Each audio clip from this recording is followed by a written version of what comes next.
ఆదిలాబాద్ జిల్లా వార్తల విషయానికి వస్తే శాస్త్రీయంగా లేని ఎస్సీల వర్గీకరణను వెంటనే రద్దు చేయాలని మాలమానాడు జాతీయ అధ్యక్షుడు డాక్టర్ రత్నాకర్ డిమాండ్ చేశారు.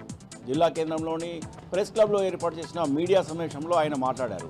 59 ఉపకులాలున్న ఎస్సీలకు కేవలం 4% రిజర్వేషన్ కేటాయించడం సరికాదన్నారు. అలాగే బీజేపీ పాలిత ప్రాంతాలలో రాష్ట్రాలలో ఎస్సీ వర్గీకరణ చేపట్టకుండా కేవలం తెలుగు రాష్ట్రాల్లోనే ఎస్సీ వర్గీకరణ చేపట్టడం సమంజసం కాదన్నారు. జాతీయ స్థాయిలో జరిగే ఎస్సీ వర్గీకరణ వ్యతిరేక ఉద్యమానికి ప్రజాస్వామ్యవాదులు మద్దతు తెలపాలని విజ్ఞప్తి చేశారు. ఇక మరో వార్తా విషయానికి వస్తే గత 10 నెలలుగా తమకు వేతనాలు చెల్లించకుండా ప్రభుత్వము తమను నిర్లక్ష్యం చేస్తుందని గెస్ట్ లెక్చరర్లు ఆందోళన వ్యక్తం చేశారు.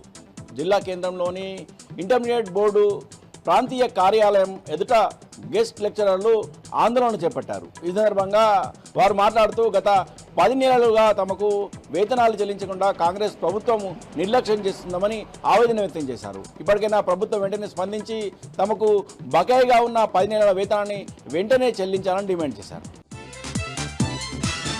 ఇక నిర్మల్ జిల్లా వార్తల విషయానికి వస్తే రాష్ట్ర ప్రభుత్వము రైతు సమస్యలపై నిర్లక్ష్యం వహిస్తుందని రైతులు ఆగ్రహం వ్యక్తం చేశారు. బాసర నుంచి బైన్సా వరకు ఈరోజు భారతీయ కిసాన్ సంఘ్ ఆధ్వర్యంలో రైతులు పాదయాత్ర చేపట్టారు.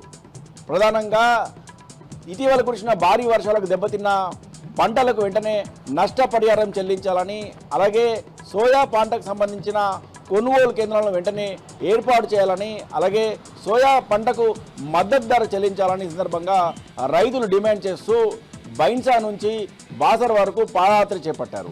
బాసర్లోని అమ్మవారి ఆలయంలో ప్రత్యేక పూజలు చేసిన అనంతరం రైతులు బైన్సాకు పాదయాత్రగా బయలుదేరారు. ఈ సందర్భంగా ఇప్పటికైనా ప్రభుత్వం వెంటనే స్పందించి దెబ్బతిన్న పంటలకు నష్టపరిహారం చెల్లించడంతో పాటు సోయా సంబంధించిన కొనుగోలు కేంద్రాలను ఏర్పాటు చేయాలని డిమాండ్ చేశారు.